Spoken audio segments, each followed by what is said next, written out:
You ready to roll? Yep. All right, let's do this. What is up, everybody? This is Joe Adams, and welcome to the Relentless Pursuit podcast. What this podcast does is bring in individuals from all different backgrounds with all different journeys to share their story, the ins and outs, the in-betweens, and everything through their journey. We go into depth. We talk about everything. We touch on every basis, and it's just a killer time. So if this is for you, check it out, subscribe, all those things. If it's not for you, I don't know what's wrong with you. It's definitely worth checking out because you can connect with all these things, and it's we've had some wild stories over the past couple years. So check us out. Without further ado, I would like to introduce to you our guest, Mr. Shawn Hammonds. Welcome, man. Thank you, brother. Thanks for having me. Hey, I man. appreciate it. It's been a long time coming, it seems. If y'all haven't watched this podcast, we have some past guests.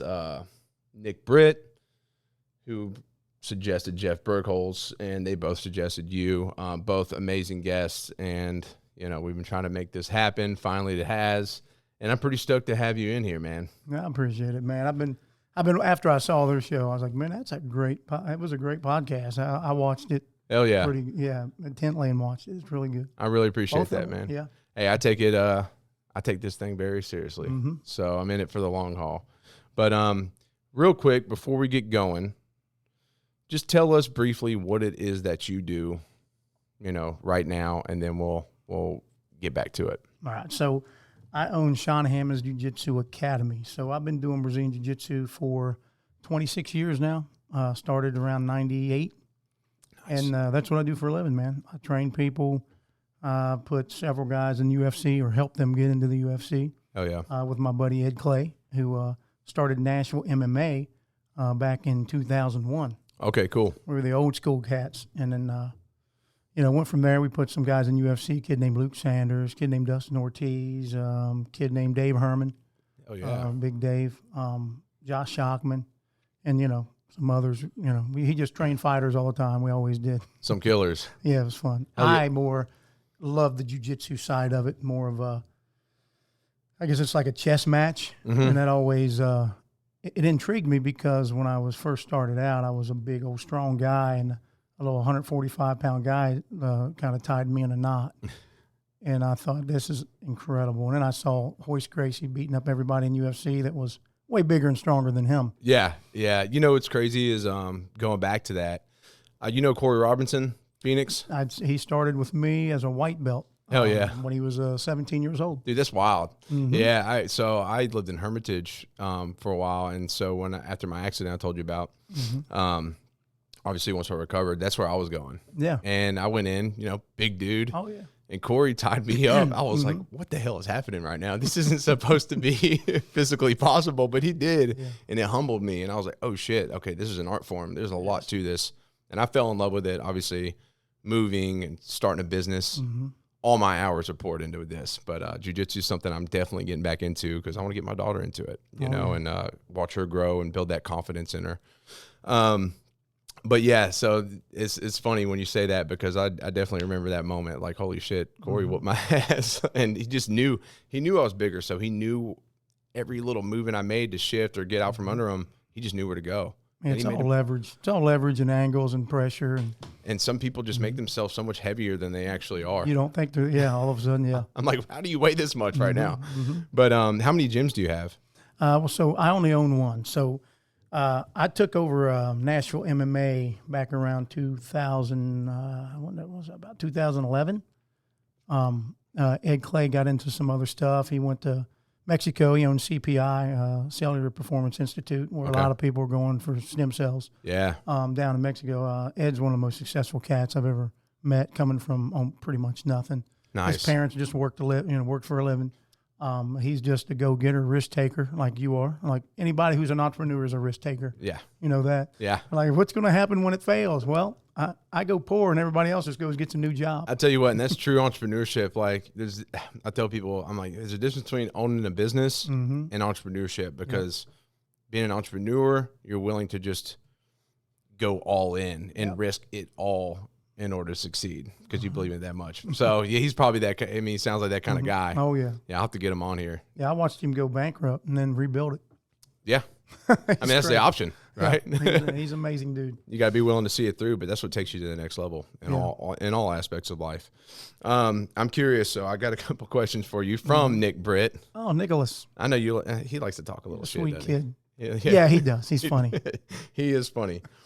He wants to know where people can find the Nick Britt seminar. Well, I mean, it's probably going to come in about 10 years. He'll get his black belt sooner or later. Yeah. If he keeps trying. Okay. Nick, keep working, man. Only a decade left. It's almost there. Who is your favorite brown belt? Well, there's several of them. Probably Guerin is probably my favorite brown belt. I like him better than most all of the others. Okay, cool. Well, is Nick a brown belt? Yeah. So Nick, if you're watching this, there you go. No, you might be number 2 or 3. I love them all equal. It's like my kids, they say, my kids say, who do you love best, Daddy? I said, well, you're my favorite oldest. Right. You're my favorite middle child. So I love all of them the same. That's no doubt. I love all my students. That's awesome, man. Actually, we got a guy that's a part of RP that Levi. He started working with you guys. So Levi Silvers, red hair. Yeah, good kid, man. Yeah, good kid. Love him. Yeah, and I think you might know Luke.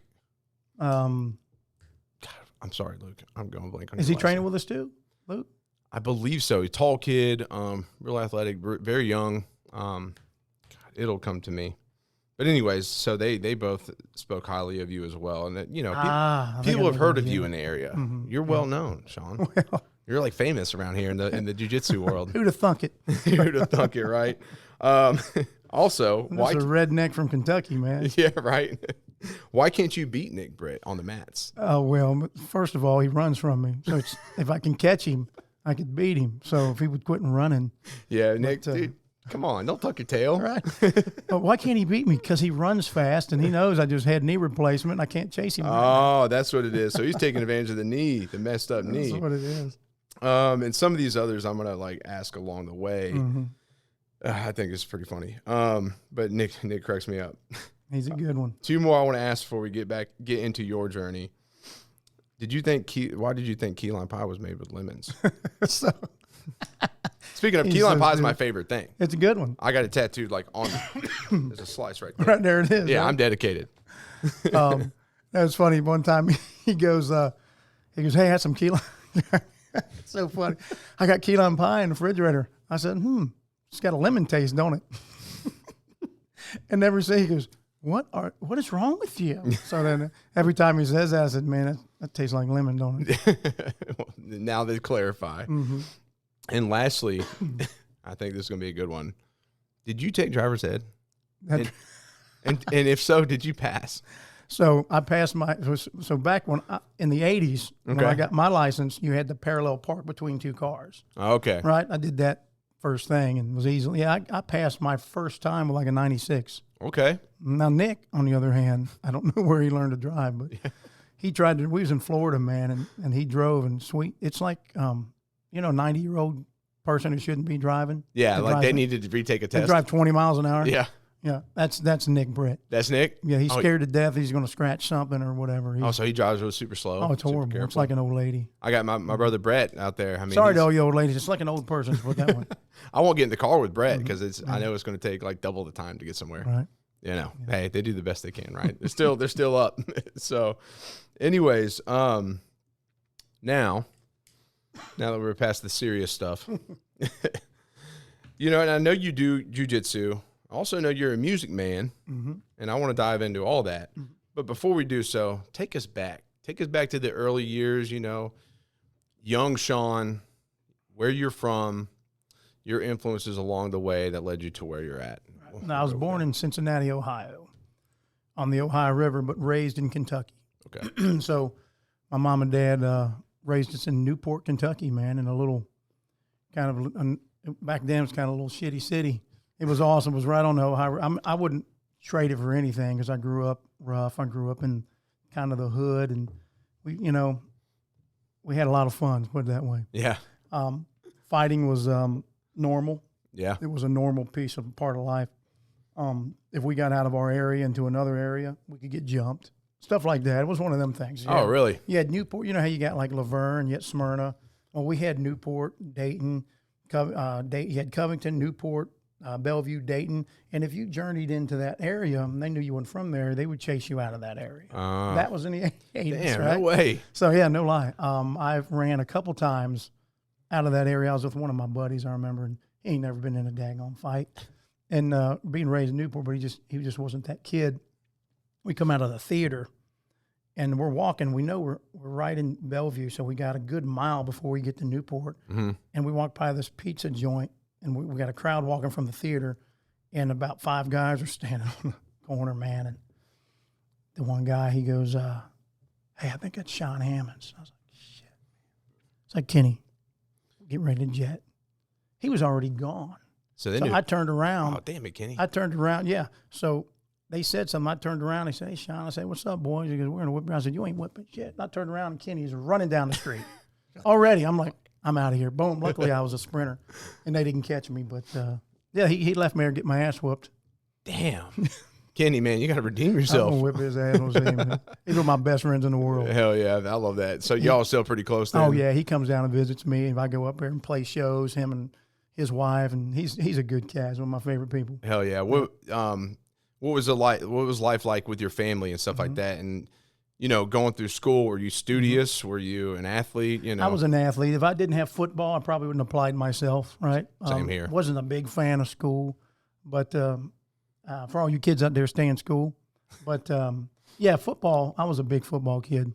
That's where I actually hurt my knee. But, yeah, I loved football. I wanted to play college ball. My goal really was to try to get to the NFL. What was your position? I was a running back. Nice. I started at quarterback in the junior high and was a pretty good quarterback, but I was a running quarterback. Like, if I had a chance to sneak, I was gone. Oh, hell yeah. But then they moved me to a running back in high school, and I was a tailback. And I also was a punt returner, kick returner. I ran a 4.45 in high school. Little speed on you. Yeah, I was kind of fast until I went down state and track. Mm-hmm. I figured out that the kids that have darker skin run way faster than I could. Yeah, you were like, holy shit. I never seen nothing like it, man. Yeah, that's crazy. Yeah, I went downtown. They were beating me by 3 and 4 steps in a 100-meter dash. I said, maybe I'm just kind of fast. Yeah, right.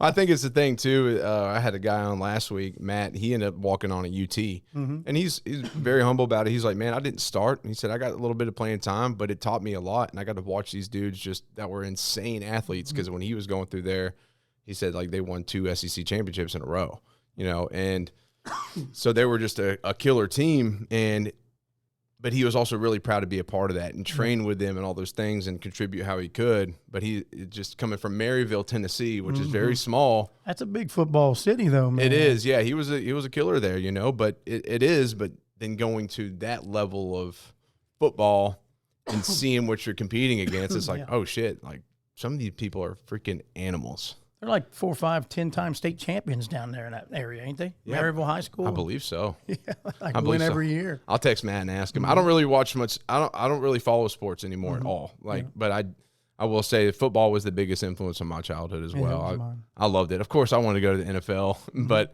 who doesn't, right? I was small. I wasn't a big guy. See, and I was slow. Yeah, I didn't have the speed, but it's just one of those things. Like we all had those dreams, right? But you realize what it takes. One, you got to have just like that athletic ability to get to that level. And 2, you got to apply yourself. I didn't do the extra shit. You know, I was focused on girls and partying, going through high school. I lived in a small town. That's just how it was. So pretty much that was like your whole high school journey, right? What was your parents' influence in your life? So my father was a musician. So when I was born, and I was born in 71, and about 72, my mom and dad moved to Nashville. Okay. So I was just a little bitty kid. My little brother was born here in Nashville. We were here until about 76. When I was about 5 years old. My dad played drums on the Opry. Okay. Played with Barbara Fairchild. That's cool. And a bunch of the Opry acts. And, you know, he was a really good singer. And he was a big star back home. Yeah. And just, you know, packed the family up. 5 years later, moved back home where everybody knew who he was. You know? And he was a big star back home in Cincinnati, northern Kentucky. So he played with bands. So I learned how to play drums when I was 6, 7 years old. Nice. So I played drums, and then about 12, 13 years old, I played drums in his band a lot. So he just, you know, called me, and I'd come play with him as long as football season wasn't in, because I was playing football on the weekends. Like, Dad, I got it. Yeah, he knew. Yeah. Yeah. But, so it was a real musical thing, and I was a singer.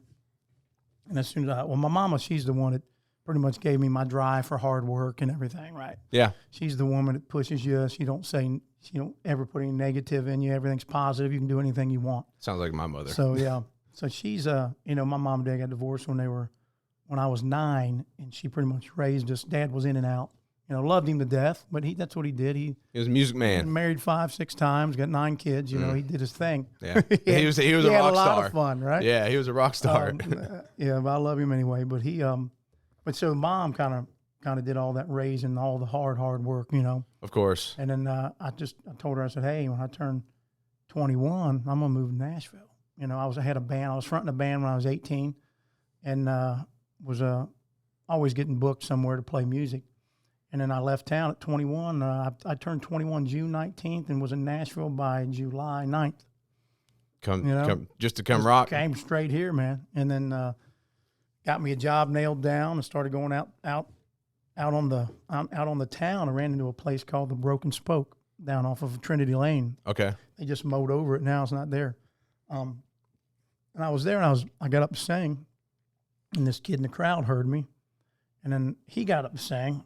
And I was like, man, if everybody sounds like this guy, I'm moving back home. Yeah. Because he's the best singer I've ever heard. Nice. Right? And his name was Daryl Singletary. Okay. And he had Too Much Fun, I Let Her Lie, all that. He had a record deal. So he was my roommate. We ended up being best friends, and he moved in with me, and we lived together for about 3 years until he got his record deal. He got signed by Lib Hatcher, who was Randy Travis's wife. Okay. And he did a demo called Old Pair of Shoes that Randy ended up cutting. Yeah. It was a top 20, top 10 record for him. Then when he got his record deal, I moved in with my buddy Jay Andrews, and I started going on the road with Johnny Paycheck. Nice. So that was the best times of my life. I can imagine. We had some fun because at that time, Johnny was known, like, you have outlaws and you have these new country singers that think they're tough because they throw a chair over something. I don't understand. Oh, yeah. I crack on it all the time. And Johnny shot some guy in the head, right? So it's a big difference in outlaw, right? Nice. Like, that's how you take it. That's how you become that. We don't suggest that, but yeah, we don't at all. And first of all, back then you had to sing without auto-tune. Yeah. And so you had to be able to sing. Yeah. Right? And you couldn't be tuned back then. So Paycheck was one of my heroes, one of my favorite singers ever. But when he got out of prison in 89, and then he pretty much, like, when I met him, was kind of like your grandfather, right? Yeah. The crazy days were behind him. Just wisdom. Of course, they caught up with him. Emphysema really bad, and he ended up passing away in 2003 or 2001. I think maybe one. And he was buried. I went to his funeral. He's buried next to George Jones. Okay. So that was my musical experience. And then I got a few cuts on some songs I wrote. I wrote a song called Just in Case that Gene Watson cut. Hell yeah. Trick Pony cut one of my tunes. My best friend was Ira Dean. He introduced me to my wife in 96. Hell yeah. Yep. So I want to circle back around to this. Obviously jiu-jitsu is what you're known for mostly. Is the music came before that, obviously. Yeah, that's why I moved here. Okay, cool. So going back to high school and stuff, it was just chaos. You focused on football. Yeah. You had your childhood. After high school, before moving here for music, what was that little time frame like, So I was out of high school, 18, 19, 20, 20, a couple years, about 3 years. I just worked. I had a knack for printing.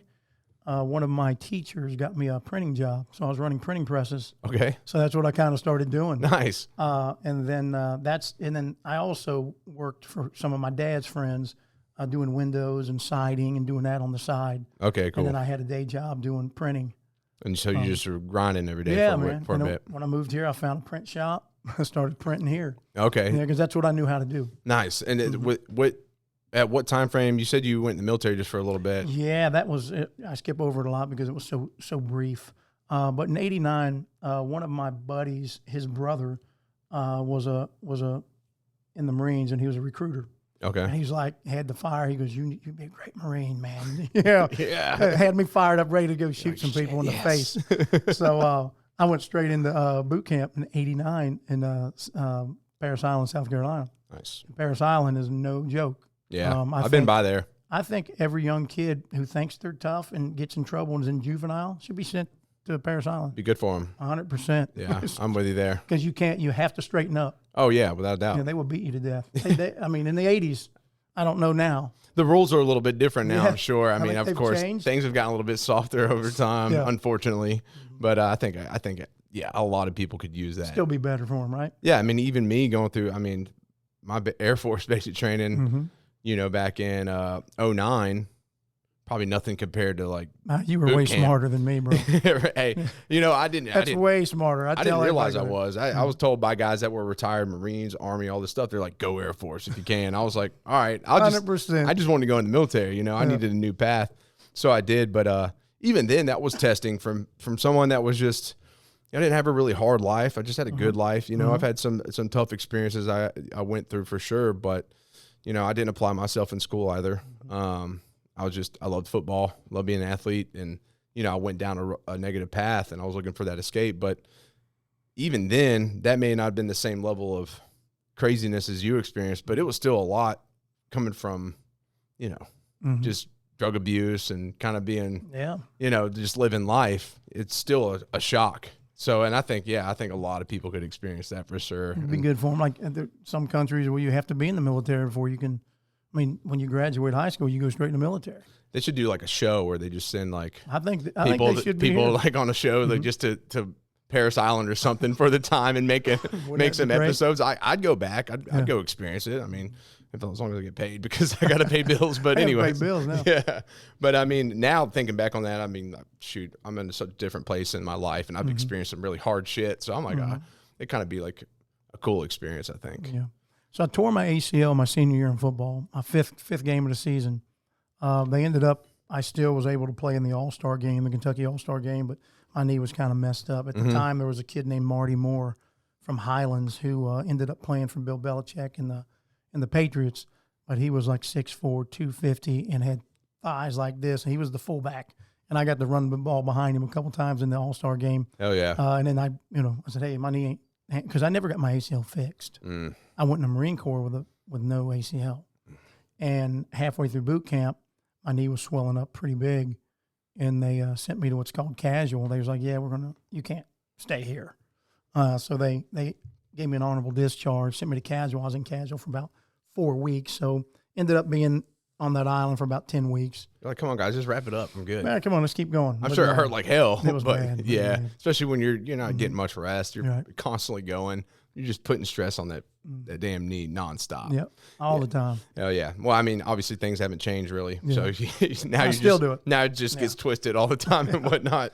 But yeah, so that was after that. That's when you started pursuing. You were doing those other jobs, I'd imagine. Yeah, I moved here, and then I was playing music as much as I could. I was running a printing press.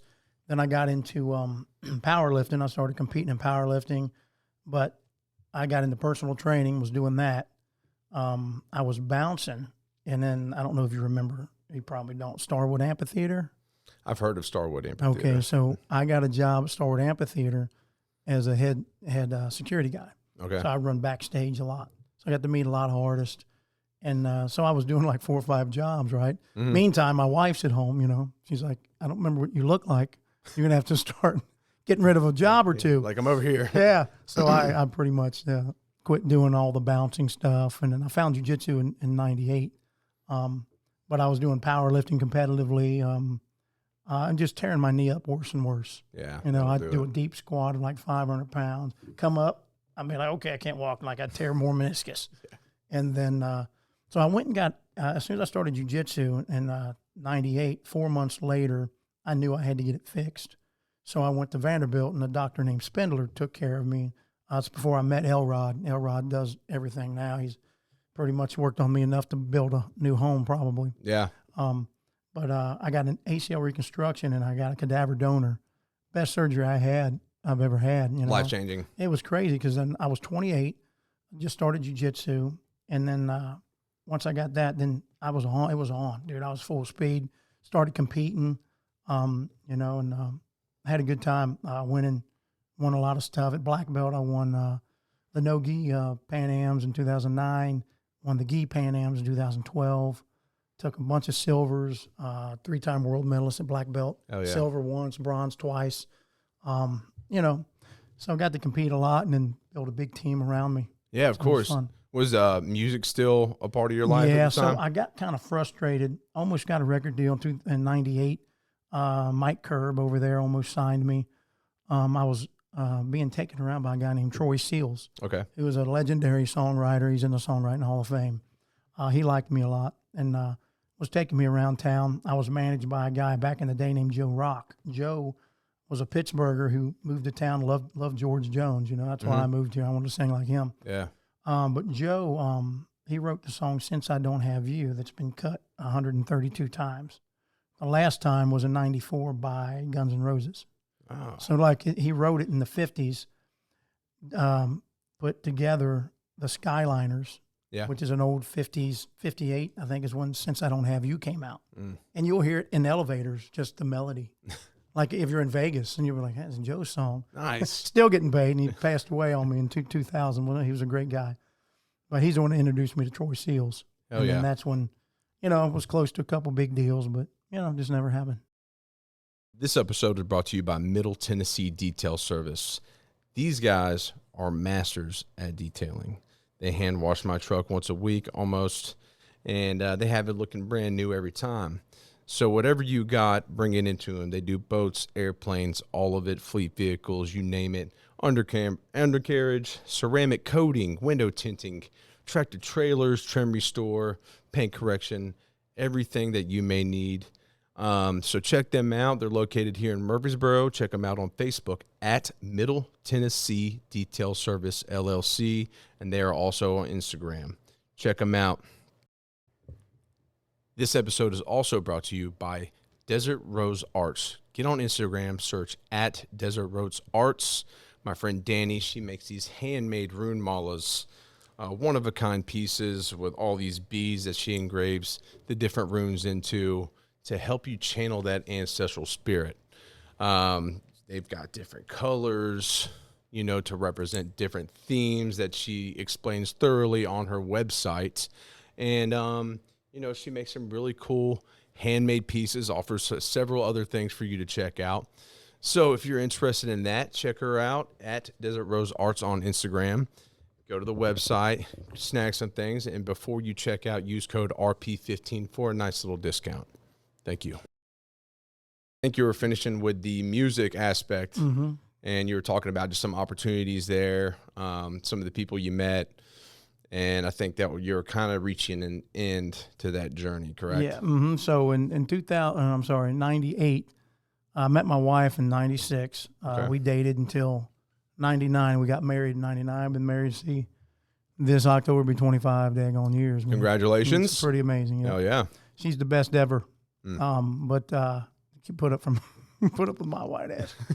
Anyway, so yeah, I kind of got frustrated with the business because I saw how it was turning. It wasn't country like I grew up on George Jones and Merle Haggard, guys that can sing on pitch. See, when I get together with my guys in the woods, I don't listen to much country, but that's the shit we listen to. Yeah, it's the old shit. Right? Yeah, the shit where I love Merle, by the way. Merle's the shit. Yeah, man. Yes. So you know, and I watched how it was going, and they was even saying, you know, we can change and do some different things. I said, nah, I'd rather not. Yeah. I work for a living. I don't want to have to sing a stupid song for the rest of my life. If it became a hit, I have to do that again. Yeah. I don't want to do it.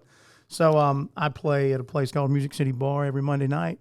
You do now? Every other Friday. And you don't have to come watch you. Countryest band you ever heard, bro. Nice. Like it's old school, man. It's no joke. We have a good time. Yeah, you need to come out. I'm there this Friday actually from 10 to 2. Oh yeah. So I just sing because I love it. You know, I don't have to worry about the money. I'm not trying to do it for the money or none of that. I still every once in a while I'll write. Yeah. I have some guys hit me up and I'll write a song or something. But I'm going to try to put more stuff out on Spotify, but of my own. But so then I found jiu-jitsu. It was crazy, man. I went home and one of my buddies, he's a barber. He's cutting my hair, and he was a martial arts guy. He did taekwondo, kali, a lot of stick fighting. And he had a picture of him in this red belt old man on his wall. And I said, who who is that? He goes, man, that's Elio Gracie. I said, who's that? He goes, man, it's Hoyce's dad. I said, who's Hoyce Gracie? He goes, you knew none I of didn't these know guys. nothing about that. He goes, man, it's called Brazilian Jiu Jitsu, and you need to go to Blockbuster because you ever heard of them? No. You're so young, bro. Yeah. So Blockbuster's where you went to rent movies. Oh yeah, Blockbuster. I'm sorry. Blockbuster. Yeah. Right. And there was Hollywood Video. Hollywood Video. Oh, yeah. We used to go to those places all the time. Yeah. Right? So, and then it's funny because I'm talking to somebody in their 20s. They never heard of that stuff because, it's not in their generation anymore. Yeah. But so I went and I rented UFC 1 and 2, and I watched this little skinny Brazilian guy tying people in a knot. I said, there's no way that works like that. It's got to be staged. There's no way. That's impossible. Yeah. So my buddy back home, he said, hey, there's a guy. His name's Bryce Moore. Bryce is a good friend of mine. And he goes, he's a blue belt in jiu-jitsu. I said, what belt is that? He goes, it's the first belt. I said, is there any black belts around here? He goes, no. They're all in California and New York. There's some in Texas. He goes, but this guy can teach you the basics of jiu-jitsu. I said, okay. So I called him and ended up being a dude that went to school and graduated about 4 to 5 years after me. And I remember in school, he was like he was the same weed. school, same high school? He just was younger. Yeah. And he went to school with my brother. So he was smoked weed all the time. And me, I was most popular. I was a football star, MVP, all this shit, right? Prom king. Nice. So I'm like, look at you. I know, look at me go. So I called and he goes, they gave me his number. I said, hey, Bryce, it's Shawn Hammonds. He goes, Shawn Hammonds is bullshit. I said, yeah, man, Shawn. He goes, you're like, Newport football star from Newport? I said, yeah, man, it's me. I said, I want to learn some of this jiu-jitsu. Really? So I go to his house. He just beats the shit out of me, man. And he's like 175, skinny kid. You're like, this ain't supposed to be this way. I'm 200 pounds, and he's just whipping the shit out of me. I'm like, what the hell is going on? Yeah. And then we got to be best friends, man. And he found a newsletter that was a Hicks and Gracie newsletter. There's a blue belt teaching jiu-jitsu in Nashville, Tennessee. His name was Eric Silver. Eric was an old Waterloo karate guy. So I give him a call before all that happened, the Ed Clay thing. So I was powerlifting in the gym called Fairlane Fitness down on Nolensville Road. Okay. And at the time I was benching over 400 pounds. And this kid, Ed, was 15 years old, wrestled at Overton High School. And at that time, I was coming back from my buddy Bryce, and the manager of the gym, he had in the gym, they had a aerobics floor, but it was carpeted, but it was soft. Yeah. So I'm in there showing him jiu-jitsu. We're getting rug burns all over our damn self, elbows, hands. I'm choking him out and showing him all this stuff. And he goes, hey, man, there's this little kid. His name's Ed. He goes, he's a high school wrestler. He goes, he's interested in learning this jiu-jitsu stuff. So then I said, cool, man. And Ed comes up, I get him. We get on the carpet, and he takes me down, and I just tap him out with like an arm bar, or I triangle him or something, or sweep him. And he didn't, he's like, what the hell is this? So this ain't wrestling. Then I find Eric Silver. I call Ed. I said, hey, I think I found us a place to train. Let me go check it out. So I went and checked it out. And, being the meathead I am, I call Eric. Hey, y'all do jiu-jitsu? Yeah, we do. I said, well, if you can tap me out, I'll sign up. Nice. So they tapped me out. Of course. So I signed up. I was like, holy shit, man. This little skinny kid beating the shit out of me. Yeah. So I called Ed and said, hey, I found a place for us to train. And Eric's school at the time it's still called Zen Shin Dojo. And, man, we learned a lot there. Like me and Ed trained there, and Ed turned 18 years old. He borrowed a little money from the guy who owned American Top Team down in Florida, started Nashville MMA, Come up with a name. When was it started? 2001. 2001, okay. So we started training with Eric in 1998. So 2001, he starts Nashville MMA. We brought a Brazilian in from Brazil. Was a 4th degree black belt. His name was Luis Palheiras. And me and Luis are still great friends today. And so we started jiu-jitsu. And then Eric came over with us for a little while. And then he just kind of went back to doing his own thing. And me and Eric's still really, really close today. Good stuff. He's moved to Brazil, but he's coming back, I think, in June. He got 61 years old, I think. I can't remember. Just had a baby. Married a Brazilian girl, and they're going to be moving back to the United States. And he's a music genius. So he produces music in Brazil. Oh, like cool. big stars in Brazil. Really? But he had a Dixie Chicks cut, an amazing guitar player. Anything with strings on it. Been done a lot of studio sessions. Played with a lot of artists in town. Damn. You know? About to have a baby. Mm-hmm. Yeah, just had a baby. That's wild, 60 man. years old, man. I said, well, do you think you waited long enough, Eric? Yeah, right. Hey, no time like the present, right? I know it. You're making it happen. So then that's how all the jiu-jitsu got started. And then, you know, I love Luis and my best buddy still. Some things happened. He gave me my blue belt, my purple belt, and he gave me my purple belt. And then some things happened, and he was out of the mix. And then we went under a guy named Lloyd Irvin. And that's when I really started putting systems together in jiu-jitsu, like drilling. They were real heavy on doing the same thing a million times. Yeah. And then I went out and visited him. And it was funny because I won the Arnold as a purple belt, the Arnold Classic. I won the Helson Gracie Nationals. And so I thought I was the big shit, you know, around here, you know. And there was a kid named Cliff Fonseca, was a blue belt. He was my main training partner at that time, and he was winning a lot of stuff at blue belt. Cliff was. And then Ray Casillas was another one who was right behind me. And he competed some. He owns Tennessee Brazilian Jiu Jitsu Academy now, is doing really, really good. But I originally gave him his black belt in 2009, and I gave Cliff his black belt in 2009. Okay. And then, you know, things happened. They started their own teams, and, you know, they're doing well. Of course. So most everybody in this town that's homegrown came from me somehow, one way or the other. They've trained with me. Look at you. At least once. Yeah, just getting them already. Oh, I was just the first one. That's why. Right? Yeah. I was just here first. That's all. And then a lot of them just seem to like branch out and do their own thing. Do their own thing. And man, I respect the hell out of that too. Hell, you know? him and Cliff both have built in really, really good gyms, and they're doing really, really well. That's awesome. Hell yeah. Heck yeah. Hell yeah. So it seems like you've had a pretty big influence on a lot of individuals in the jiu-jitsu world around here. They say that. I was just doing jiu-jitsu for me to be a better bouncer. I started because I was like, man, I need to do this because I'm bouncing a lot. Mm-hmm. And then I got into competing, and I loved it. I loved anything. And I talked to my guys the other night. We just had comp class, and I talked about uncomfortability. Yeah. If you don't put yourself in uncomfortable positions, you're never going to grow. Facts. That's it as a human or as anything. So, like right now, they have this big debate on, I do no gi, I do gi. I only do gi, I only do no gi. The only reason they do that is because it's comfortable for them. Yeah. Right? Yeah. I did. If I were the other one. I did no gi first. Yeah. To me, it was easy.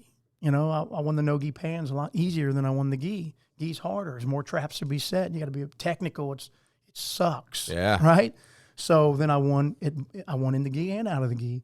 So my guys, I try to make them, I want them to win in the gi and out of the gi both. That's awesome, man. But people that don't put the gi on, it's because they don't want to be uncomfortable. In the same way with gi guys that are comfortable in the gi, you know, they're uncomfortable out of the gi. I say it all the time. Comfort is a slow death. It really is, man. It really is.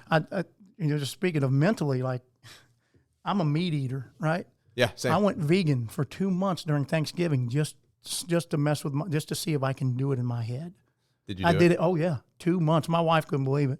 Like, I didn't eat no meat. It was straight vegan diet. Yeah. Knuckles started feeling better, and then all of a sudden, I was like, I can't do this anymore. Back to meat. I gotta have some. Yeah. I mean, I don't understand how people can do that all by itself. No, I feel you. Moderation. You can do everything in moderation, and you'll be all right. Of course. Right. Yeah, and understand. I mean, personally, just kind of off topic, but I pretty much eat carnivore. Yeah, and I eat like a meat eater, bro. In the evenings. Like, I don't even eat all day until like 6 p.m. You know, and eat just meat and eggs. Yeah, and I feel better than I ever have. Oh, it's to be honest. The key. Did Nick ever talk to you about the keto diet at all?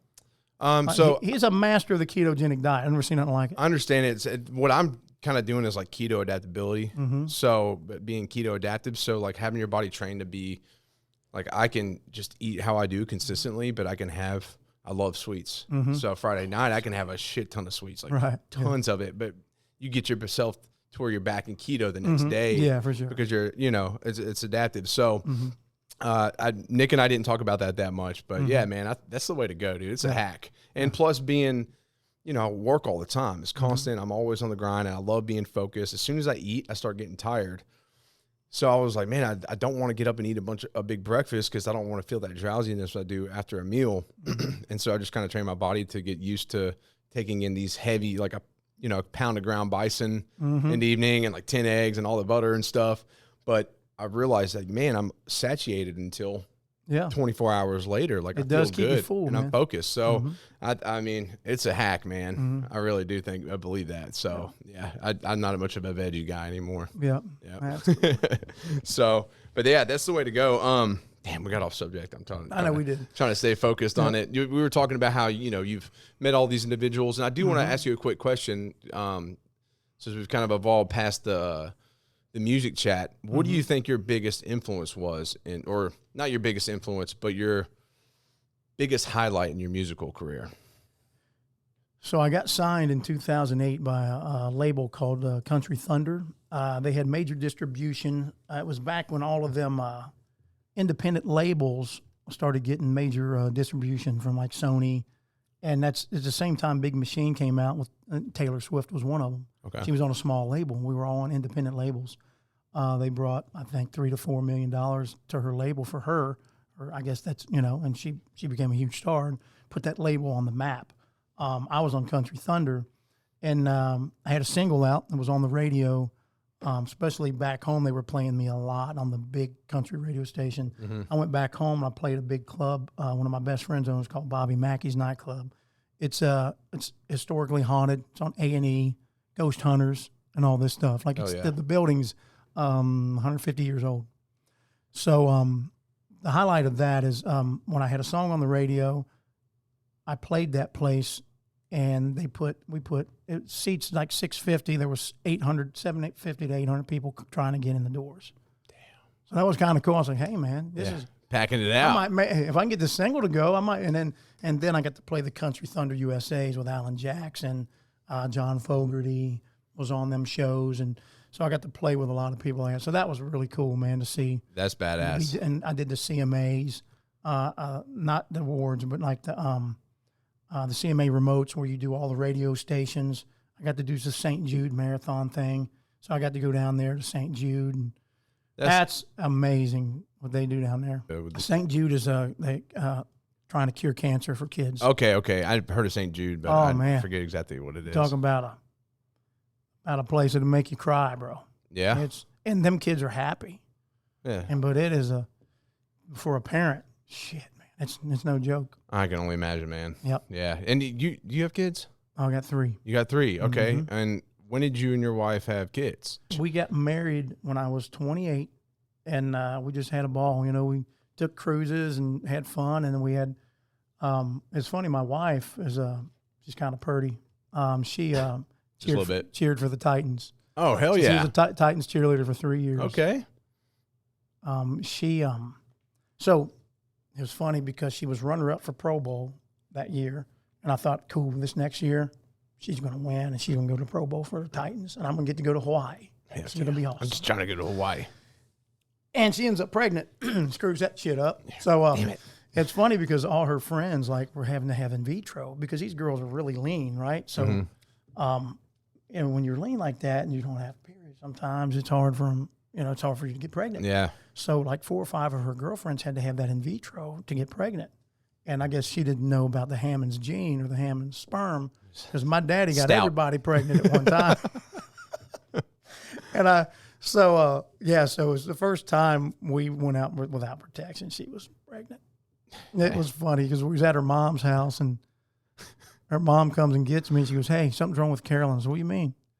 She fell in the shower. So I said, hey, you okay? We're driving home from Kentucky, and I look over and she's crying.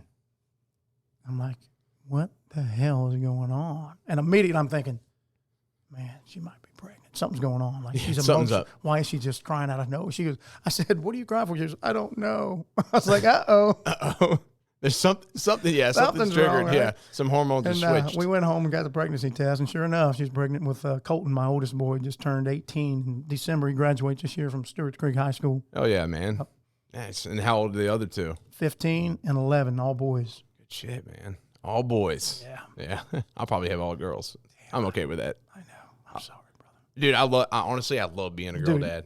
Man, I would have, I don't know, I think I'd choke most everybody over my girls. Like my boys, I could slap one around, and the girls, I'd be like, get away from my daughter. Oh, dude, they soften you up, man. My little girl, man, she does have, people say she's going to have you wrapped around her finger. Yeah, 100%. 100%. My biggest worry was having a girl and not being able to do anything because I just want everything. She would have had me wrapped easy. Oh, yeah. But want a car? Here, take mine. Yeah, dude. And I already see that in me, man. But it's like that love you have. I mean, you have I'm sure you have for boys, too. Oh, yeah, I love it. Yeah, it's just a little different when it comes to different protection and thinking about they're okay. And dude, I still worry about my boys all the time, but the girls, I'd be. But you're like, oh, they can take care of themselves. But I also, that's another thing. I'm big about instilling confidence. One, I want her to, play sports and stuff, but I want to get her involved in jiu-jitsu because nothing will instill confidence in a little girl like that will. And they're meaner than boys. Yeah. Trust me. Yeah, I know. They got a lot to get out. Oh, man. And and to, be able to do that with her and, watch her grow, but also be able to, work with her along that journey, I think would be just a beautiful thing because that's something I could always be involved with. Yep. I'm not going to be out there on the soccer field. Yeah. I can't. If you kick the ball to me now, I'd miss it. Just go flying. Even if it was, rolling as slow as it could. But, but instill that confidence. And I tell her every day, man, every day I hold her at some point. I tell her how proud I am of her, how amazing she is, how much light she's going to bring to the world. I instill so much confidence in this girl because that way, because I don't want to have to worry about her so much. I mean, I always will, but I also want her to be a strong woman. Yep. So that, to me, that's just very important. So 100%. You can just learn about girl dad stuff through me. Ask me any questions. As she gets older, I'll be like, well, this happened, It's going to be a fun journey, man. Yeah. And I want to get back to, the jiu-jitsu career, but are your sons, are they involved with, pretty heavily or what? So when they were little, they were all training up till they were 5, 6, 7 years old. And then they got into baseball and other sports. And I'm not the kind of guy that you have to do this. I'm not going to do that to my kids. All right. I'm not going to make them do something. Yeah. The oldest one is training now a lot with me. Okay. The middle child, they both wrestled a little bit. The little one, my 11-year-old, he's a singer. Yeah. Plays guitar, drums, bass. Oh, took up your music side. Dude, he is 11 years old, and I could put him on the drums for about an hour show downtown in any of the bands. He crushes it. Yeah, and they would be like, what is going on? So he's got a little band. I named them the Honky Tonk Daycare Band because they're so young. There's four of them. Hell yeah. And you can look them up. They're amazing. But yeah, so he took the music side. The oldest one is doing a lot of jiu-jitsu now. He's 11. He's going to compete a bunch. The middle child plays baseball, basketball, stuff like that. Nice. Hopefully he'll get into all jiu-jitsu around later. Yeah. Mm-hmm. Well, you got always had those hopes, right? Like I said, I want to get my daughter in jiu-jitsu, but if she doesn't want to do jiu-jitsu, I'm not going to be forceful of it either. Everybody's path is their own, 100%. And I think a lot of parents fall short of they really want their kid to do this thing. They want them to pursue a path that's going to make them a lot of money, or they want them to be a pro athlete. I understand to have desires for your kid to succeed in certain areas, but also let them follow their heart, and focus on that and let them become who they're supposed to be, because they're not supposed to be you, or they're not supposed 100%. To live out dreams that you didn't fulfill, that you couldn't do. And so now you want them to do it. Yeah. I'm going to let her try certain things that I think would be great. But if her heart's not there, that's fine. If she wants to be a superstar, whatever, I'm going to be like, dude, you're going to be the biggest superstar ever. And I'm here for you. And I love you.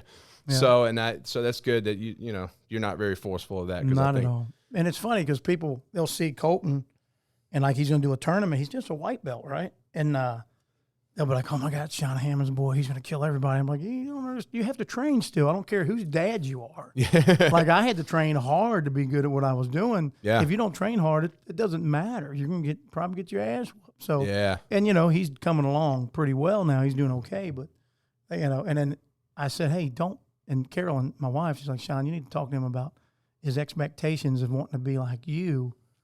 And I said, "Buddy, you just got to train hard. You'll be okay." I did all this stuff already. I had the hell beat out of me a lot to get to where I'm at. Mm-hmm. You're going to do the same thing, but don't expect to be like me right now. It's impossible. Yeah, it's not. You got to train, And I think in about 10 years, you can be better. You know? So my Just goal is to make you better than I was. Well, yeah, because he's getting a lot earlier start than you did. Yes. So that's a plus. He's got real nice looking ligaments and cartilage in his body. He's probably white still. He's not riding out a torn ACL for like years. Oh, my God. So I'm beat up. at least if he jacks something up, you're going to be like, hey, we're going to get squared away now. Right. You know, but so as you're progressing through, it's pretty cool to hear, man. And, you know, I know I'm a new father. You've experienced a lot more with your kids than I have, but that's, to me, like the coolest journey. It's pretty amazing. So Dude. You're going to have a great time. Yeah, man. All stages, from the baby to the toddler to the little girl, and she's like 6 years old, and she jumps on your lap, and you're going to just melt. Dude, every day, man. I'm soaking it in. So yeah, I'm excited. But you know, moving forward, you had your jiu-jitsu career and everything. Do you still compete? Well, here's my thing. I my last competition was in 2019. After that, like limping around, I've been limping for the last 5 years. So I would have competed, but I could never string enough training consistently without getting hurt. Yeah. Without my knee twisting or hurting it again. I'm like, oh, so you're having some issues with that same knee now. Yeah. It got worse and worse and worse. And Elrod is my doctor most of the time. He takes care of me all the time. And I hit him up, and he goes, Shawn, your knee. So that ACL lasted a good 23 years, that cadaver donor. I was sleeping one night, and you know how you stretch, and you're just like, and your body locks out, and my knee popped.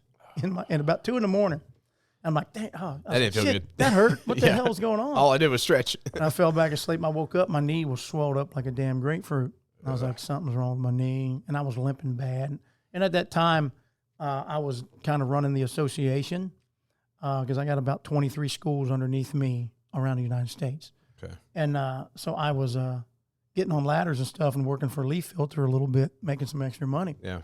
And called my doctor. He got me in, and he goes, Shawn, we need to go in there and clean it out. He goes, you got bone spurs floating everywhere. And he's like, and so he cleaned out about 5 bone spurs. I couldn't straighten my knee. I could barely bend it to about 70 degrees. And so he cleans it out. He goes, man, we need to replace that thing. And that was in 2020. Not long ago. Yeah. And I was like, well, I think I'll wait. Yeah. You know, so I'm limping around. And the last time we went to Gatlinburg with the family, and at the end of the day, I was limping so bad to try to get out of that park. I called the doctor, and I said, hey, I need to get this checked. And Jeff Burkholtz, one of my best pals, he had the same surgery, the same age as me 10 years ago. Yeah. And the doctor he had was amazing. So Dr. Morrison, so I went and called him, and I said, hey, here's my thing. I'm not one of them guys that when you do this, you know, you're not going to be able to do this anymore. I'm going to do what I want to do. Yeah. Like, I'll work. You just tell me the kind of work I need to do with his knee. Yeah. And I had people saying, man, you'll never be able to put your knee on the floor. You know, I'm already on the mats, bro. Yeah. I'm 4.5 months today. And I rode, actually, I got on top of Nick the other day and pinned him down for a little while and let him sit there. Yeah. He looked like a little catfish on the side of a riverbank trying to get out from under me. Yeah. Bless his little heart. But he tried. Yeah. He tried. Hey, it's all about the effort, right? Yeah, he's a good brown belt. But not your favorite, but he's a good one. Yeah, he's in the top 7. But anyway, so I had that done, and all I did was bend it and push it and bend it. And they said, look, man, you're not going to hurt it. Just bend it as much as you can. So I'm pulling it with a strap to my butt and just tears coming out of my eyes. I'm like, I'm gonna get this thing back. Yeah. So competing is something I really love. So I get a lot of my competitors compete. Everybody I've trained in the past, a lot of them are competitors. Even the ones that now got their own gyms, they lead from the front all the time. Yeah, because I did that all the time. So when I couldn't compete anymore because I couldn't string the training, like, could I have competed? Yeah, I was going to lose because I can't get in shape. Yeah. Right? I don't like to lose. I'm really bad at it. I suck at that stuff. So I need to at least give myself a fighting chance. So my knee was hurting so bad. I was limping like I didn't have, like 4 years ago, people were like, hey, you limping? Yeah, kind of. So I got nervous, like when I took the family, we all went to Dollywood, and then I'm walking around, and man, at the end, I could barely get out of that place. Yeah. And I thought, man, this is horrible. So called the doctor, went in, and I said, hey, look, I do Brazilian Jiu Jitsu for a living. So what I do, I have to be able to get back on the mats. Yeah. And the doctor said, yeah, no worries. I said, I got the right doctor. Oh, yeah. This is the guy I need to be. Because it was funny, even at when I got done and I went to therapy, they're like, you ain't going to do this no more. Like, they treat you like. Oh, yeah. I was like, look, and I understand that most people who get knee replacements are usually 60, 70 years old. I said, I'm 52. I said, and I'm in shape. So 6 weeks, I did therapy because I wanted to know what they were doing with me. And after that, I just did it on my own. Mm-hmm. And now I'm 4.5 months in. I do a lot of knee over toe stuff. Yeah, we were talking about that. Man, my knee, I feel like I can take off running. Yeah. I'm not gonna, but I feel like I can. And because the doctor said, look, it's in June, which is 6 months, I'm probably going to release you to do jump rope, and you can jump, do whatever you want. Because now, between that 6 months and a year, it's still going to be healing. He goes, but about a year, things should be healed up the best it's ever going to be. Nice. And, man, I'm already bending it. I'm already getting down on my knees. So if it feels good enough, I can do some training next year. I'll probably compete again. Nice. Yeah, man, I'm just gonna go. My wife's like, why are you going to do that? I was like, I don't know. This is what I want to do all the time. Oh yeah, I'm wanting to smash people all the time. Hey, so, yeah, I got to get it out. I got to get it out. Well, it seems like your wife's always been pretty supportive of you through it all. Mm-hmm. I mean, it takes a strong woman, supportive individual to be able to do that as well. Especially with the life you lead. Right. Coaching, stuff like that, competing. I mean, it's a lot. Mm-hmm. It's a lot on you. I'm sure. There's a lot of stress and stuff that comes along with it and everything as well. You know what I'm saying? Running the business, like I was competing when I owned Nashville MMA for a long time. And I was competing so much that I didn't run the business like a business, right? So it struggled. Making the money was hard. But the marketing was there from Ed Clay, the way he laid the groundwork. Everybody knew, like, back in the day, like, it wouldn't be nothing for Brandon Vera to hit us up and come train with us. Yeah. He was also on my team, with Team Lloyd Irvin. And so we trained with him together. And Jeff Munson would come. Vince St. Peru, who's from Knoxville, used to come up and train with us all the time and get some good training in. Yeah. Because we had Dave Herman and he needed guys like that to push him. Mm-hmm. He ended up being a great UFC fighter. So then I sold Nashville MMA to a few of my black belts, and they didn't treat it right, so I kicked them off my damn team. Started my own thing. Yeah. Took a lot of my students with me, and now we're growing pretty fast. The competition team's coming up. So I would love to compete again as soon as this thing's feeling good. Like I got now to where I'm lifting because I'm not limping. I have no pain. My arthritis is gone because there's no bone there anymore. Yeah. They put titanium in and plastic, so they cleared out all the arthritis. So now I'm lifting again. I've got up to the biggest I've ever been. I was 211 the other day. Now I'm about 208. I'm kind of coming back down. The wife's like, I want to see your abs. I'm like, okay. I'll do my best. But that's awesome, man. And but it sounds like you're building up like you said, you built the business up, so now you can re-gear that focus a little bit into the training for some matches. Yeah, for sure. And go crush shit. Mm-hmm. I am curious, what, like, as far as accomplishments go in BJJ, what do you think your best is, your greatest one? Man, I won the Pan Ams, and the gi was the hardest one for me. I had 5 matches. 2012, I didn't get scored on. It's on YouTube too. Some people, some of my students recorded it. I don't know how to do that stuff and put it all out, but everybody else does. Yeah. So there's a whole thing. 2007, when I first got my black belt, I took silver medal 5 weeks as a black belt. I beat 2 Brazilians, and I had all Brazilians in my division, and I lost to Frangina in a really tough match. I was winning with a minute left, and by an advantage, and we were in a position where I couldn't move, or I was in trouble, and I got a stalling call, and I knew they was going to get me for stalling, and I had to make a movement. When I did, I got swept. Time ran out, and I took silver medal 5 weeks as a black belt. Nice. Before that, 3 weeks. As a black belt, I won the Arnold Classic, beating a really good Brazilian. I think his name was Elton Azevedo from American Top Team. And it was funny because, I have this brand new white black belt. It's just hard as a rock. It's brand spanking new. Yeah. And this Brazilian comes up, and it's all tattered. Been a black belt for a long time. My students looked at me in fear, right? And I ended up beating him pretty solidly. Hell yeah. And they were just blown away. And that's when I knew. I said, man, it's going pretty well. Like Lloyd Irvin's teaching me, the way he teaches and the way I just listen to everything he says and the way I drill. And I got the team drilling the same way, So I miss competing a lot. Of course. That, and then the silver medal at the World Championship, Master Worlds, the same year in 2012. I fought a legendary guy named Alexander Paiva, who was a world champion and one of the founders of Alliance. And I was beating him 2-0. I had a bad weight cut going into this one, and I had to cut weight that day, and it messed me up pretty bad because the guy I beat in the first match was a Pan American champion. I beat him. Then I choked out the second guy. Then I had Alexander Paiva, who just submitted everybody on his side of the bracket. And I'm a black belt in judo also. Oh, yeah. So I foot propped him, took him down, got 2 points. We ended up scrambling out of bounds a little bit, 20 seconds later, stood back up, and my lungs are burning. I'm like, I got to stay. If I would have stayed standing the whole match, I would have won. I don't think he could have beat me. 30 seconds left, 40 seconds left.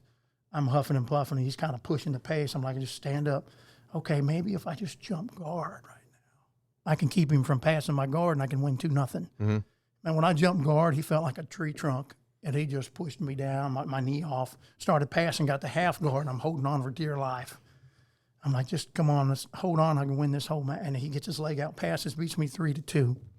In the final 15. It was one point. That one haunts me. That's the one that haunts me more than any match I've ever had in my life. So you can redeem yourself, though. It's if I can get you may not be able to roll against him, but right, yeah.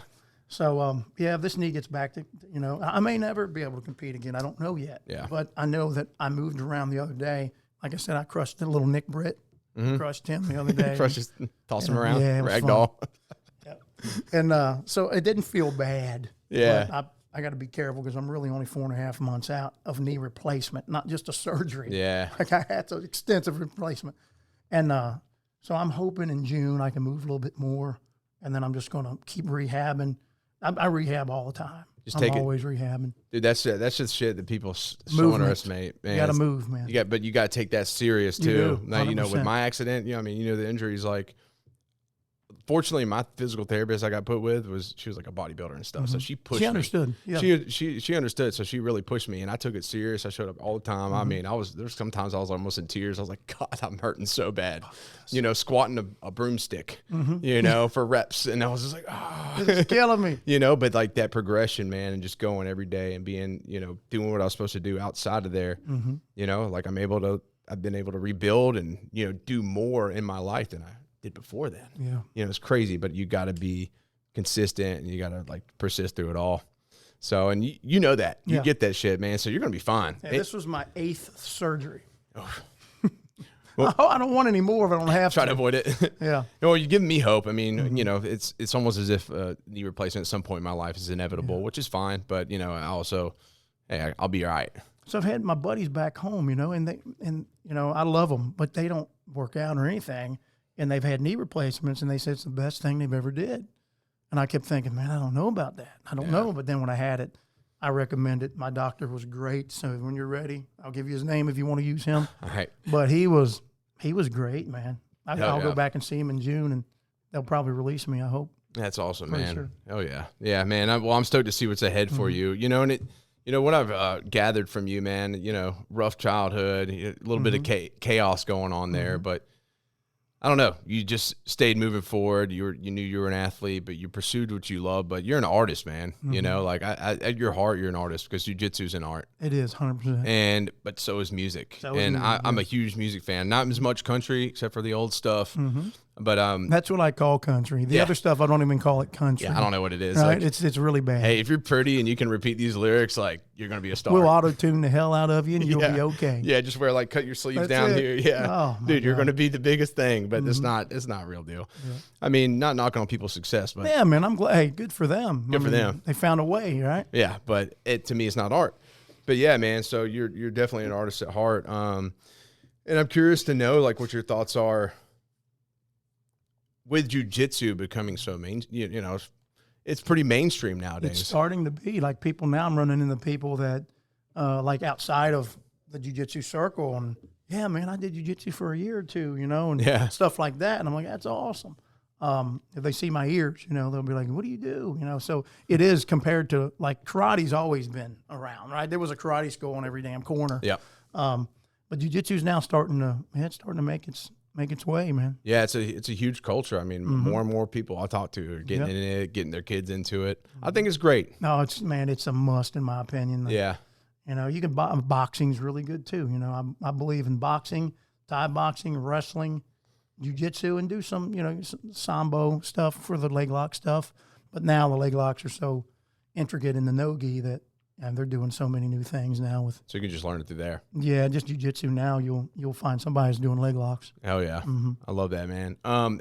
Is there anything else that you think would be important to emphasize as far as your jiu-jitsu, music career, fatherhood, any of that, your marriage? Yeah, the thing about jiu-jitsu is it's guys that look like me and you look scary. Yeah, we're not at all. Like what happens is people will see somebody like me or you. Or Nick, like you see, Nick's got all kinds of tats, and they'll be scared immediately. Yeah, just you have to try jiu-jitsu. It's not them are usually the guys are the nicest ones, are the ones that look the scariest, are the ones that's going to probably protect you, and take care of you. Facts. So, but people come into a school when they're like overwhelmed with, you know, fear. So, making them if gyms could just make them feel at home and not beat the hell out of somebody when they first come in. Yeah. Because if you do, you will scare them away most of the time. The purpose is to get people to fall in love with it. Exactly.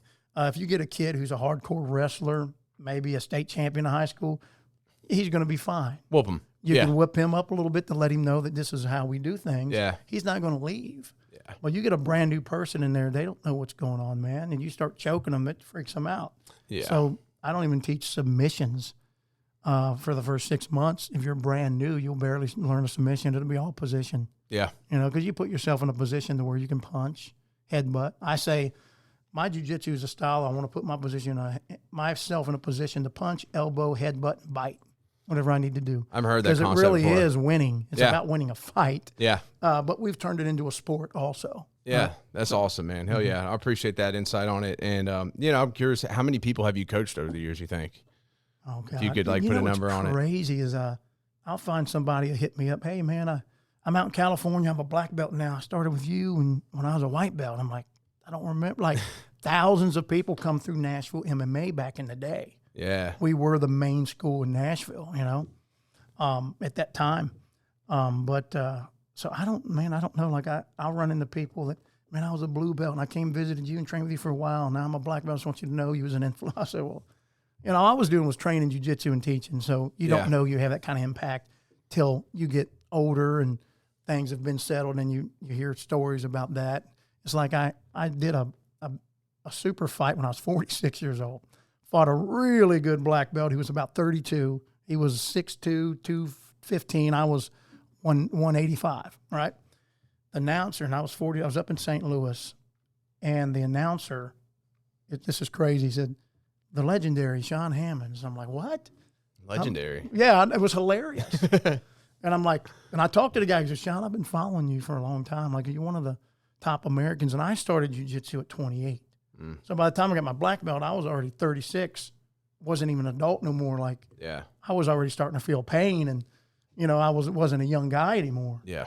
And and then, you know, I didn't have a clue. The guy was just like, yeah, man, we just, you know, I've been following you for a long time. And we think you've laid the ground in Tennessee for jiu-jitsu. To me, I'm just another guy just doing jiu-jitsu, and then whatever happens, happens. But to me, it's funny to hear that somebody call me some kind of a legend is hilarious. Yeah. I'm still trying to. You're super humble about it. I'm still learning shit, you know? Yeah, man. I mean, you always will be. As we all will. I mean, whatever path we're pursuing. I mean, hell, I'm learning something new every day. All the time. Like, holy shit. And that's good. I mean, you're you know, the saying goes, like, you're forever a student pretty much, right? Always, yep, 100%. Yeah, man. You don't never know it all. Trust me. Well, I mean, I even tell clients when that I'm training, you know, like, I've been doing squats and all these different exercises for years and years and years. Guess what? Every time I squat, there's something I'm, like, paying attention to, like, oh, I can do this a little bit better, you know, just to, like, and it's just like that one movement. Right. But you can always improve it. So that these are them knees over toe guys, man. Like, if I would have knew that shit when I was 16, 17, life changing. I think I'd have long jumped 24 feet. Yeah, man. Yeah. You know, and I think my 40 time could have maybe got into the 4.3s. Yeah, and I remember the stuff they're doing. I remember back in the day when I was like in high school, they said not to let your knees go 100%. over your toes. They were all the against time. that, but now come to find out, the research has proven that that's actually positively life-changing shit that you should be doing. 100%. So it's pretty cool. I mean, things are always changing, man, and jiu-jitsu is going to change a lot over the years. 100%. Yeah, it has so much. As the culture grows, there's going to be there's a lot to come with that too. Yeah, it's going to keep growing. That's a positive thing. There's also the negatives that comes with any kind of growth. 100%. Right, but that's just part of anything that goes on. So, to finish up here, I got to ask this question every time. In both your personal and your professional life, what is your relentless pursuit? So pretty much this, the thing is you want to take care of your family. So that's the pursuit. Everybody needs to be able to provide for their family. So, growing my business, if I start any other businesses, I'm always thinking of other things, other ways to make a living, to be able to provide for your family, to make sure that they're safe and protected.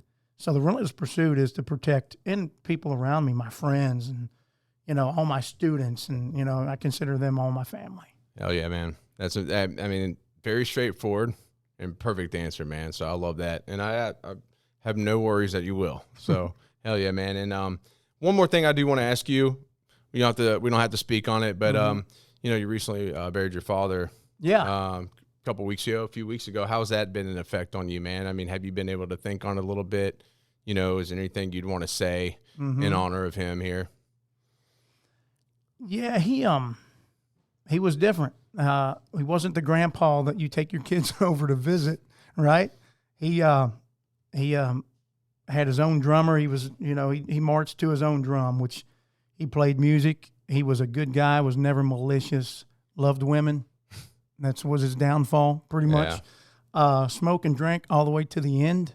And he got that cancer, man, and it was crazy. It's what it was. I've never seen, and my dad's he was a burly, tough guy, beard, had hair, long hair, was a hardcore country singer, loved the Southern rock stuff, but was more Haggard Jones, and taught me how to play and sing. Yeah. And so he's going to be missed a lot because we're also close because, shit, man, he was 17 years older than me, right? Yeah, 17 when I was born, so kind of grew up together. Yeah. Not just, was a great friend to a lot of people, and people loved him because of that. So he was one of them dads that he's got about 3 or 4 families, and my sisters kept us all close. We're all half siblings. We all have the same dad, different moms. Big reunions. Yeah, me, my brother and sister, Tommy and Brandy. Tommy's the one that's paralyzed. And we are full brother and sister. And then there's another family of 3 boys. Okay. All got the same dad, so we all got the same last name. They all look like us. We all look alike. That's funny. And then we have another daughter, there's another sister, another brother from 3 different. Daddy got around. He didn't Look mess at Daddy. But I think he's in a way better place than he was. I've never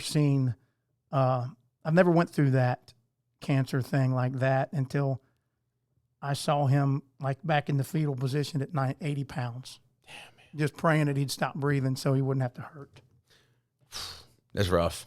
And that's an eye-opening thing, man, because you see some really strong individuals. You good? Take a moment, man.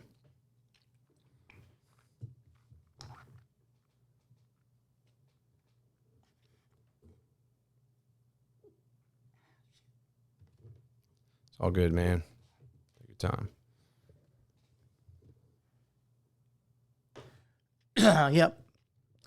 Shawn, I appreciate you sharing that, and I know it's some heavy stuff, and at the end of the day, though, it's this podcast is going to be out there forever, and it's going to make an impact on people. A lot of people are going to hear your story for ages to come, and I could say now though, like, dude, listen, after conversating with you and hearing your story and hearing where you're going and what you've done, I know for a fact your father's proud of you, and that's pretty badass. And I think it's really cool to see your perspective on him. Maybe he wasn't, a traditional father there all the time, but you can also understand the fact that, hey, y'all grew up essentially kind of together, and you understand his life, and you don't judge that. You still love him, and you still you still say the things you do, because a lot of people get chips on their shoulder because, oh, so-and-so wasn't there for me. But you still are who you are, and you're able to, like, open your mind a little bit and just Mama took care of a lot of stuff, you know. But, you know, like I said, man, he was a good cat, was a great friend to a lot of people. Just seeing the way it happened was really, really sad. You know what I'm saying? Like, shit, I'd rather fall off a damn mountain before I have to go through something like what he had to go through. Man. But, you know, my sister took good care of him. He was very blessed to have her, right? Because, you know, the other boys, they're doing their thing. I'm in Nashville. My other brother, he's, you know, quadriplegic, you know, so he can't take care of him. Yeah. But she snagged him, brought him into her house, and cleaned out a room, put a bed in there for him, just took him to the doctor, because he's old school, you know. I remember seeing him. His face was so swollen up. He came to one of me and my wife's shows. We were playing music. And I said, Pop, what is wrong with your face? He says, I don't know, boy. It go away, though. It goes away. It just comes and goes. That's him. I had about 2 days it'd go away. I said, did you call the doctor? 2 days. What are they going to do? By the time they see it, it's going to be gone. I said, we need to do some blood work, bro. Something's going on. Nah, I think I'm going to be all right. And he's drinking a shot of Canadian Mist, that rock gut whiskey. He loved that stuff. It's nasty. And I'm like, drink some bourbon, man. It's something good. You know? Yeah, I don't like expensive stuff, boy. And that's my dad. And he smoked and drank until the end. I remember my sister, you know, a week, 2 weeks before he passed, you know, he would text her, hey, is the bar open? And she'd make him a Bloody Mary. Yeah. Because why not? Yeah. You know? I mean, like I said earlier, he was a rock star. Oh, amazing, man. They called hospice in. He lived it. Yeah. They called hospice in, and 9 days later he was gone. But and we all drank a shot at the grave site. There was probably 40 of us that had Canadian Mist, and we took a shot and put it on his coffin, and that was it, you know. Damn. But yeah, getting through that was tough. That week was tough. I can only imagine, man, you know. But yeah, so other than that, he was a good cat. What's his name? Frank Hammonds. Rest in power, Frank. Yeah, man. He was a good one. Oh yeah, man. Well, he was different.